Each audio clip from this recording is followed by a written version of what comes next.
हरे कृष्णा। आप सभी का दिन शुभ और मंगलमय हो।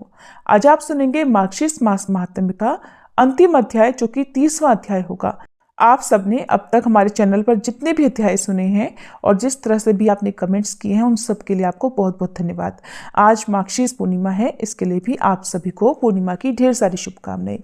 आज दिनांक है 15 दिसंबर रविवार और पूर्णिमा तिथि जो कि 14 दिसंबर शनिवार को शाम 4:59 से प्रारंभ हुई है।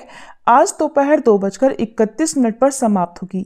इस बार पूर्णिमा तिथि 2 दिन रहने के कारण कुछ लोग एक दिन पहले यानी 14 दिसंबर को भी उपवास रख सकते हैं, क्योंकि पूर्णिमा का व्रत स्नान दान सुबह उदया तिथि में जिस समय सूर्योदय के समय पूर्णिमा तिथि विद्यमान होती है उस दिन किया जाता है। तो ऐसे में रविवार के दिन ही पूर्णिमा का उपवास रहेगा, लेकिन शाम के समय जो चंद्र देवता की पूजा की जाती है, इस कारण से जब भी पूर्णिमा 2 दिन पड़ती है तो बहुत से लोग एक दिन पहले ही व्रत रख लेते हैं। व्रत आप दोनों ही दिन रख सकते हैं, लेकिन स्नान दान 15 दिसंबर रविवार को ही किया जाएगा।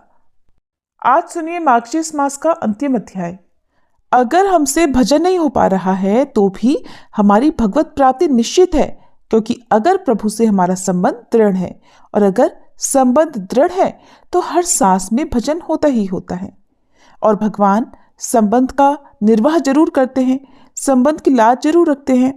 विठल नाथ जी यानी गुसाई जी ठाकुर जी के प्रति वात्सल्य भाव रखते थे। जिन जिन लोगों के घर पर ठाकुर जी हैं तो किसी न किसी भाव से आप उनकी सेवा जरूर करते होंगे। तो ठाकुर जी के प्रति जो गुसाई जी का भाव था वो वात्सल्य भाव था। अपने पुत्र की तरह वो ठाकुर जी को मानते थे। आप ठाकुर जी को क्या मानते हैं, कमेंट करके जरूर बताइएगा। एक बार विठल नाथ जी श्रीनाथ जी को दूध पिला रहे थे। ठाकुर जी ने एक घूंट दूध पिया और कटोरा हटा दिया। तो उन्होंने पूछा, क्या हुआ? ठाकुर जी ने कहा, इसमें आपने बहुत सारी मिश्री डाल दी है ना, दूध बहुत मीठा हो गया है, अब मुझसे ये नहीं पिया जा रहा। तो विठल नाथ जी ने जिस तरह से एक पिता कहते हैं उस तरह से कहा। पिता के समान वो उन्हें समझाने लगे कि बेटा कोई बात नहीं, आज इसे ऐसे ही पी लो। अब तो जिस तरह से एक नन्हा सा बच्चा अपने पिता की बात मानता है, ठाकुर जी ने भी मुंह बनाते हुए दूध पी लिया। अब अगली बार विठल नाथ जी ने दूध में कम मिश्री डाली, क्योंकि उन्हें पता था उनके लल्ला उनके ठाकुर जी ज्यादा मिश्री वाला दूध पसंद नहीं करते। अब की बार भी ठाकुर जी ने एक घूंट दूध पिया और कटोरा नीचे रख दिया। अब की बार विठल नाथ जी ने पूछा, क्या हुआ? अब की बार तो मैंने मिश्री बहुत कम डाली थी। तो ठाकुर जी कहने लगे, आज तो दूध फीका है। अब विठल नाथ जी ने कहा, तब तो ऐसे ही पी लो। उन्होंने ठाकुर जी को बहुत दुलार किया, बिल्कुल वैसे ही जैसे अपने किसी बालक को समझाते हुए उनसे किसी बात को मनवाते समय हम उन्हें दुलार करते हैं। तो इसी तरह से विठल नाथ जी ने ठाकुर जी को खूब दुलार किया और उनका दुलार पाते ही ठाकुर जी ने सारा दूध पी लिया।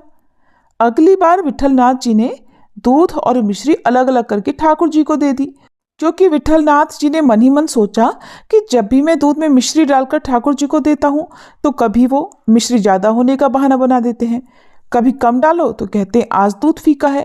बार बार बहाना बनाते हैं और मुझे परेशान करते हैं। तो आज मैं दूध और मिश्री अलग अलग ही दे देता हूँ, जितनी इच्छा होगी उतनी मिला लेंगे खुद ही। अब जब ठाकुर जी ने देखा कि आज तो उन्हें मिश्री वाला दूध ना देकर दूध अलग और मिश्री अलग अलग दी गई है, देखकर ठाकुर जी कहने लगे कि आज ऐसा क्यों किया आपने? तो विठल नाथ जी कहने लगे, ऐसा इसलिए किया क्योंकि मेरे द्वारा मिलाई हुई मिश्री आपको पसंद जो नहीं आती, इसलिए आज खुद ही मिला लो। ठाकुर जी कहने लगे, मैं तो आपका बालक हूं और बालक को दूध में मिश्री मिलाना थोड़ी आता है। ऐसा कहकर दौड़कर वे विठल नाथ जी की छाती से लिपट गए। अब ठाकुर जी ने पूछा, उन्हें लगने लगा कि विठल नाथ जी अब नाराज हो गए हैं, तो बड़े प्रेम से पूछने लगे, आप मुझसे नाराज हो गए क्या? अच्छा एक काम करो, आप ही मुझे मिश्री घोलकर दूध पिला दो, मैं तो आपका बालक हूं ना, मैं पी लूंगा। ठाकुर जी की बात सुनते ही विठल नाथ जी के तो आंसू निकलने लगे। अब देखिए ठाकुर जी कैसी कैसी लीलाएं रचते हैं, किस किस तरह से शरारत करते हैं, विठल नाथ जी को वो किस किस तरह से सताते हैं। ऐसा करना विठल नाथ जी को भी अच्छा लगता है और ठाकुर जी को भी खूब पसंद आता है। एक दिन विठल नाथ जी ने ठाकुर जी को सुलाने के लिए उनकी शैया और बिछौना तैयार कर दिया। तो ठाकुर जी कहने लगे मुंह बनाकर, ये शैया ठीक नहीं है। विठल नाथ जी ने देखा ठाकुर जी को पसंद नहीं और जो चीज ठाकुर जी को पसंद नहीं वो काम भला विट्ठलनाथ जी कैसे कर सकते थे। झट से गए और दूसरी शैया ले आए। अब की बार ठाकुर जी कहने लगे, शैया तो ठीक है लेकिन बिछौना ठीक नहीं है। और अब की बार विट्ठलनाथ जी दूसरा बिछौना लेकर आ गए। ठाकुर जी ने देखा बिछौना और शैया तो ठीक है, अब क्या कमी निकालें इसमें। खूब देर तक ध्यान से देखा और फिर कहने लगे, बाबा ये रंग मुझे बिल्कुल पसंद नहीं है। विट्ठलनाथ जी ने देखा तो उनकी पसंद का दूसरा रंग का बिछौना ले आए। अब ठाकुर जी बार बार अलग अलग बहाने बनाकर उस शैया पर सोने से मना करने लगे। शाम से रात हो गई, आधी रात बीतने को आई और ठाकुर जी सोने को तैयार ही नहीं। गुसाई जी मेहनत करते करते उनकी पसंद का कभी शैया कभी बिछौना ला लाकर पसीना पसीना हो गए। उन्होंने कहा, आपको कौन सी शैया और कौन सा बिछौना पसंद आएगा। ठाकुर जी तो कहने लगे, मैं तो आपकी गोद में सोऊंगा। बस गोसाई जी ने उन्हें झट अपने हृदय से लगा लिया और फिर तो ठाकुर जी बिना शैया बिना बिछौने के उनकी गोद में आराम से रात भर सोए। अब एक बार क्या हुआ कि गिरिराज गोवर्धन जी से एक बंदर आया और उसने आकर ठाकुर जी को डरा दिया। नन्हे से ठाकुर जी रोने लगे झटपट। गुसाई जी उस समय सेवा में थे। ठाकुर जी भागकर उनकी गोद में आ गए और कहने लगे, इस बंदर को भगाओ यहाँ से, मुझे इस बंदर से डर लग रहा है। गोसाई जी ने मन ही मन सोचा कि आपने तो बड़े बड़े भयंकर राक्षसों को मारा है, राम अवतार में आपके साथ वानरों की ही तो सेना थी और आप आज एक बंदर से डर गए। मेरी तो कुछ समझ में नहीं आ रहा। और जब गोसाई जी शयन करने गए तो ठाकुर जी ने सपने में उनसे कहा, देखो गोसाई जी, एक ही भाव रखो, एक म्यान में दो तलवार ठीक नहीं होती, एक म्यान में दो तलवार कभी आ नहीं सकती। अगर आपने मुझे पुत्र माना है ना तो फिर मुझे पुत्र ही मानो, और अगर आप मुझे भगवान मानोगे ना तो मैं फिर आपको ऐश्वर्य दिखाना शुरू कर दूंगा और ऐसा ऐश्वर्य दिखाऊंगा कि आप पार नहीं पा सकते। मैं तो आपका छोटा सा बालक हूं, तो बंदर से डर रहा हूं, मेरे इस डर को दूर कर दो ना। गुसाई जी झट नींद से उठे और उन्हें एहसास हुआ कि कैसे उनके ठाकुर जी ने बंदर से डरकर उनसे सहायता मांगी कि इस बंदर को भगा दो, मुझे इस बंदर से डर लग रहा है। अब गोसाई जी के हृदय में वात्सल्य जाग आया और उन्होंने ठाकुर जी को गले से लगा लिया। तो ऐसे हैं ठाकुर जी। अब एक बार गोसाई जी के यहाँ चूड़ियां पहनाने वाली आई तो गोसाई जी ने कहा कि मेरी सारी बहुओं को चूड़ियां पहना दो और हाँ, पैसे मुझसे ले लेना। गोसाई जी के 7 पुत्र और उनकी 7 पुत्र वधुएं थी। उन्होंने ये नहीं कहा कि मेरी 7 बहुओं को चूड़ी पहनाओ, उन्होंने तो ये कहा कि मेरी सारी बहुओं को चूड़ी पहना दो। अब देखिए हुआ क्या कि उनकी 7 बहुओं ने तो चूड़ी पहनी और उसके बाद श्री जी श्री राधा रानी ने भी अपने हाथ आगे कर दिए। अब जैसे ही उस चूड़ी पहनाने वाली ने श्री जी के हाथ देखे तो उनके हाथ देखते ही वो तो आनंद मगन होकर रोने लगी। सोचने लगी कि इतने सुंदर इतने कोमल हाथों में पहनाने के लिए तो चूड़ियां हैं ही नहीं मेरे पास।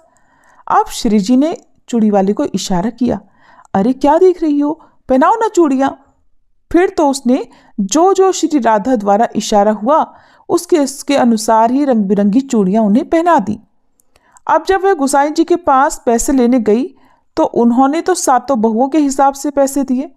तो चूड़ी वाली कहने लगी कि आप 7 बहुओं के पैसे दे रहे हैं, अरे 7 नहीं 8 बहुओं के पैसे दीजिए। उसने कहा कि मैंने तो आपकी 8 बहुओं को चूड़ियां पहनाई हैं। और फिर वो श्री जी की सुंदरता का वर्णन करते करते रोने लगी। गोसाई जी को कुछ समझ में नहीं आया और उन्होंने झंझट से बचने के लिए पैसे दे दिए। वो सोचने लगे कि इस चूड़ी वाली को पैसे ज़्यादा चाहिए होंगे इसलिए बहाने बना रही है। अब जब इधर गोसाई जी रात में सो रहे थे तो श्री राधा ने उनसे कहा कि अच्छा एक बात बताइए बाबा, आप उस चूड़ी वाली से क्यों झगड़ा कर रहे थे? क्या आप ठाकुर जी को अपना पुत्र नहीं मानते? अगर आप उन्हें पुत्र नहीं मानते तो फिर तो मैं भी आपकी बहू नहीं हुई, और अगर आप उन्हें अपना पुत्र मानते हैं तो आप ही बताइए, क्या मैं आपकी बहू नहीं हूं? अगर आप उससे कहते कि मेरी 7 बहुओं को चूड़ी पहना दो तो मैं नहीं जाती, लेकिन आपने तो ये कहा कि मेरी सारी बहुओं को चूड़ी पहना दो, तो बस मुझे तो आपकी बात माननी थी, मैं भी गई और मैंने भी चूड़ियां पहन ली। अब गोसाई जी तुरंत नींद से झटपट उठे और फिर बैठे बैठे रात भर रोते रहे कि हमारी लाडली जू कितना भाव स्वीकार करने वाली हैं। अब यहाँ पर साधकों के लिए एक बात का ध्यान रखना बहुत जरूरी है। यदि आप गुरु प्रदत्त भाव के अनुसार और गुरु प्रदत्त संबंध के अनुसार सेवा करेंगे, यानी जो मार्ग आपके गुरु ने आपको दिखाया है, जो दीक्षा आपके गुरु ने दी है, उसके अनुसार यदि आप ठाकुर जी की सेवा करेंगे तो आपकी वो सेवा बहुत जल्द सिद्धि हो जाती है और आपके आराध्य देव आपसे बातें करने लगेंगे, जैसे विट्ठल नाथ जी के ठाकुर जी से बातें करते हैं, उनके साथ लीलाएं करते हैं, उनसे मान मनुहार करवाते हैं। भक्त की हर बात को आराध्य देव हर क्षण सुन रहे हैं। गोसाई जी की बात सुनकर श्री जी झट चूड़ी पहनने चली गई। हमारा प्रभु के लिए जो भाव है, जो संबंध है, वो दृढ़ होना चाहिए। भक्त और भगवान के बीच में एक जो झिझक होती है वो नहीं होनी चाहिए। आप अपने भगवान को, अपने ठाकुर जी को ऐसे पूजो जैसे आपके घर में कोई नन्हा सजीव बालक हो, जैसे उस बालक की जो जो आवश्यकता हो, उसे क्या अच्छा लगता हो, क्या अच्छा नहीं लगता हो, इसी तरह से आप अपने ठाकुर जी की सेवा करो। ठाकुर जी आपसे उसी तरह बात करेंगे जैसे विट्ठल नाथ जी से किया करते थे। तो हम जैसा गुरुदेव जी द्वारा भाव अपने मन में रखेंगे, वैसा ही अनुभव हमारे आराध्य देव हमें करवाएंगे भी। अब एक बार विट्ठल नाथ जी ठाकुर जी को भोग लगा रहे थे, तो उन्हें भोग में तिनका दिखा। उन्हें बड़ा दुख हुआ कि ठाकुर जी की सेवा में इतनी लापरवाही हो रही है, और उन्होंने अपने लाडले ठाकुर जी की सेवा में हो रही असावधानी के कारण उन सब लोगों का त्याग करके संन्यास लेने का निर्णय कर लिया। उनकी ये बात सुनते ही सारे के सारे लोग दुखी हो गए और उनसे माफी मांगकर उन्हें रुकने को कहने लगे। अब वो ठाकुर जी से आज्ञा लेने गए तो ठाकुर जी बहुत उदास हुए, तो वो कहने लगे कि मुझे भी एक गेरुआ वस्त्र मंगा दो, मैं भी संन्यास लेकर तुम्हारे साथ ही चलूंगा, मैं तुम्हारे बिना नहीं रह पाऊंगा। अब तो गोसाई जी ने ठाकुर जी को गले लगा लिया। ठाकुर जी ने कहा कि अगर गले से लगा रहे हो तो मेरी भी बात मान लो, यहीं रुक जाओ। तब ठाकुर जी ने कहा, सेवा में हो रही गलतियों से, कमियों से मुझे तो कोई दुख नहीं हो रहा, तो फिर आपको क्यों दुख हो रहा है? तब गोसाई जी ने कहा कि आप मेरे पुत्र हो और मेरे लाला के भोग में तिनका भला कैसे आ सकता है? मैं तिनके वाला भोग आपको कैसे लगा सकता हूं? बस ये बात हमें ध्यान रखनी चाहिए कि हम सिर्फ विग्रह की सेवा नहीं कर रहे हैं, आपके यहाँ तो साक्षात भगवान विराजमान हैं। आप उन्हें भोग लगाकर ऐसे ही ना छोड़ दें, उन्हें प्यार से रिक्वेस्ट करके खिलाइए, भोग ग्रहण करने के लिए आग्रह कीजिए। जब भोग ग्रहण कर लें तो आप उनसे पूछिए भी कि आज का भोग आपको कैसा लगा। हर दिन तरह तरह के भोग, हर दिन नया भोग आप उन्हें ग्रहण करवाइए और उनसे पूछिए कि आज का भोग कैसा था। तो एक ना एक दिन आपके ठाकुर जी आपको बदले में उत्तर भी देने लगेंगे।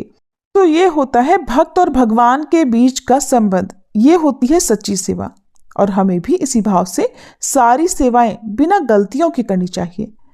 विट्ठल नाथ जी श्री वल्लभाचार्य जी के दूसरे पुत्र थे।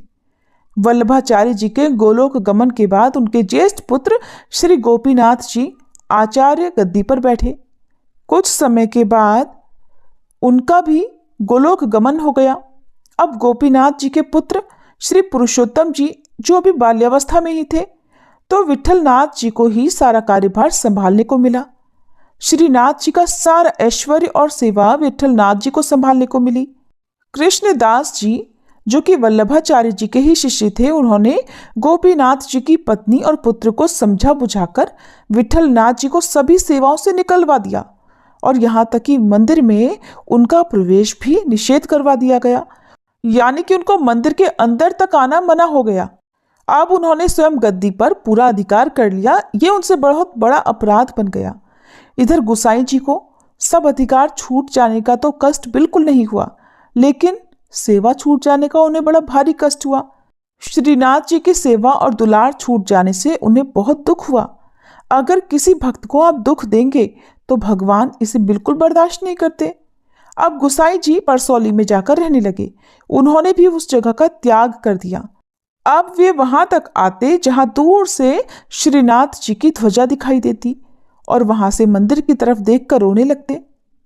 एक रामदास जी नाम के सेवक ठाकुर जी की सेवा में लगे हुए थे। वे गोसाई जी की परिस्थिति से परिचित थे। उन्हें सब कुछ पता चल गया था कि गोसाई जी के साथ क्या क्या हुआ है। हालांकि कृष्णदास जी ने उन्हें भी विठलनाथ जी से मिलने से मना कर दिया, फिर भी वो रोज कुछ समय निकालते और विठलनाथ जी को श्रीनाथ जी का पान बीड़ा प्रसाद में देते। गोसाई जी रोज अपने हाथों से ठाकुर जी के लिए फूलों का हार बनाते और ठाकुर जी को पहनाने के लिए रामदास जी को दे देते। अपनी दीनहीन हालत से वो रोज एक दैन्यता का श्लोक भी लिखते और रामदास जी से उसे ठाकुर जी को सुनाने को भी कहते। बादशाह अकबर को विठलनाथ जी के बारे में पता चला तो उसने श्री कृष्णदास जी को गिरफ्तार करने का आदेश दिया। ये सुनकर विठलनाथ जी ने अन्न और जल त्याग दिया। जब बादशाह अकबर को यह पता चला कि विठलनाथ जी ने अन्न और जल त्याग दिया है तो उसने श्री कृष्णदास जी को सादर छोड़ दिया। और जब श्री कृष्णदास जी को यह पता चला तो वह गोसाई जी के चरणों में आए और उनसे उन्होंने क्षमा मांगी। गोसाई जी गंभीर हो गए। अगर भक्तजन आप पर गुस्सा हो जाए तो आप बच गए, लेकिन अगर वो गंभीर हो जाएं तो फिर आपको कोई नहीं बचा सकता।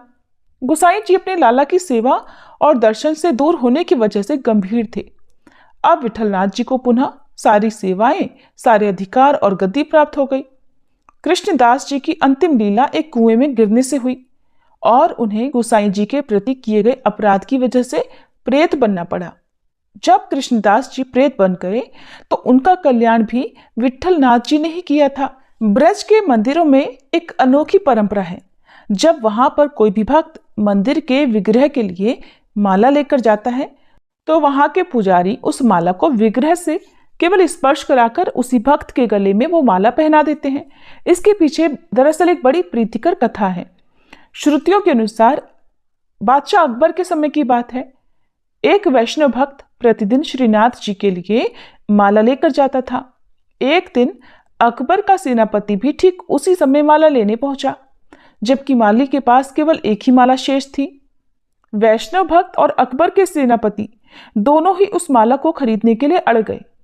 इस धर्म संकट से मुक्ति पाने के लिए माली ने कहा कि जो भी अधिक दाम देगा मैं उसी को ये माला बेच दूंगा। अब दोनों ओर से उस माला को खरीदने के लिए बोली लगनी शुरू हो गई। जब माला की बोली अधिक दाम पर पहुंची तो अकबर के सेनापति ने बोली बंद कर दी। अब वैष्णव भक्त को अपनी बोली के अनुसार दाम देने थे। भक्त तो अकिंचन ब्राह्मण था, उसके पास इतना धन नहीं था, सो उसने उसके घर सहित जो कुछ भी उसके पास था सब कुछ बेच बाच कर दाम चुकाकर माला खरीद ली। अब जैसे ही उसने ये माला श्रीनाथ जी के गले में डाली वैसे ही उनकी गर्दन झुक गई। श्रीनाथ जी को झुके देखकर उनकी सेवा में जो भी पुजारी थे वो सब भयभीत हो गए। उनके पूछने पर जब श्रीनाथ जी ने सारी कथा उन्हें बताई और उस भक्त की तब सहायता करने को कहा, जब पुजारियों ने उस भक्त का घर सहित सारी व्यवस्थाएं पूर्ववत कर दी, पहले की तरह कर दी, सब कुछ उनके घर में भर दिया, तब जाकर श्रीनाथ जी सीधे हुए। तब से आज तक ब्रज में ये परंपरा है कि भक्त की माला श्री विग्रह को स्पर्श कराकर उसे ही पहना दी जाती है। किंवदंतियों के अनुसार यह घटना गोवर्धन स्थित जतिपुरा मुखारबिंद की है और ऐसी मान्यता है कि नाथ द्वारा में जो श्रीनाथ जी का विग्रह है वो इन्हीं ठाकुर जी का रूप है। हरे कृष्णा। आज की इन कथाओं के साथ ही आज मार्गशीर्ष मास महात्म्य समाप्त हुआ। आशा करती हूँ आज की ये सारी कथाएं आपको अच्छी लगी होंगी। आपको कैसी लगी वीडियो को लाइक करके कमेंट बॉक्स में जरूर बताइएगा और इन कथाओं को अंत तक सुनने के लिए एक बार फिर से आप सबका बहुत बहुत आभार। कल से आप हमारे चैनल पर पौष मास महात्म्य की कथाएं भी सुनिएगा।